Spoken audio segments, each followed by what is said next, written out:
এজন্য আমরা খুব বেশি এলেম যেন মানুষদেরকে শিখাইতে পারি। আল্লাহ তাআলা যেন আমাদেরকে তৌফিক দান করেন, সকলে বলেন আমিন। আবার সুনানে ইবনে মাজার 240 নম্বর হাদিসের মধ্যে নবীজি সাল্লাল্লাহু আলাইহি ওয়াসাল্লাম বলেন, মান আল্লামা ইলমান ফালাহু আজরু মান আমিলা বিহি। আল্লাহর নবী সাল্লাল্লাহু আলাইহি ওয়াসাল্লাম বলেন, যেই ব্যক্তিটা এলেম অন্যকে শিক্ষা দিল আর এলেম অনুযায়ী যদি শিক্ষা প্রাপ্ত হয়ে ওই ব্যক্তিটা আমল করে, যত আমল করবে এর সমপরিমাণ সব আল্লাহ তাআলা ওই প্রথম ব্যক্তির আমলনামায় দিয়ে দিবে। লা ইয়ানকুসু মিন আজরিল আমিলি, আমলকারী ব্যক্তির আমলনামা থেকে কিঞ্চিত পরিমাণ কোনো কম করা হবে না।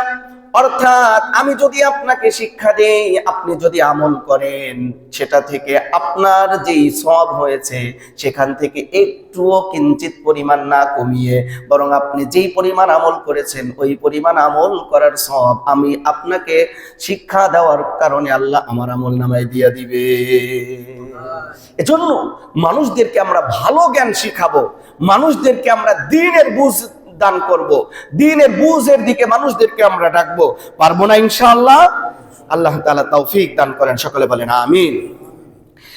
আও আজরা নাহরান, ইজরাউন নহর, অর্থাৎ নহর জারি করা, নদী খাল বিল ইত্যাদি খনন করা, যাতে মানুষের পানির অভাব না হয়, ক্ষেত খামার চাষাবাদ ইত্যাদি কাজে এই পানি ব্যবহার করতে পারে। অনেক প্রাণী আপনি যেই খাল খনন করে গিয়েছেন এখান থেকে পানি পান করবে, পিপাসা নিবারণ করবে, এটা এভাবে এটি একটি অনেক বড় উপকারী কাজ। এখান থেকে যত মানুষ, যত পশু পাখি, যত কিছু এই খাল থেকে পানি খাবে, পানি তৃষ্ণা মিটাবে। এই ব্যক্তি খাল খননকারীর আমলনামায় ওই ব্যক্তি কবরে শুয়ে শুয়ে এর সওয়াব পেতে থাকবে। সুবহানাল্লাহ।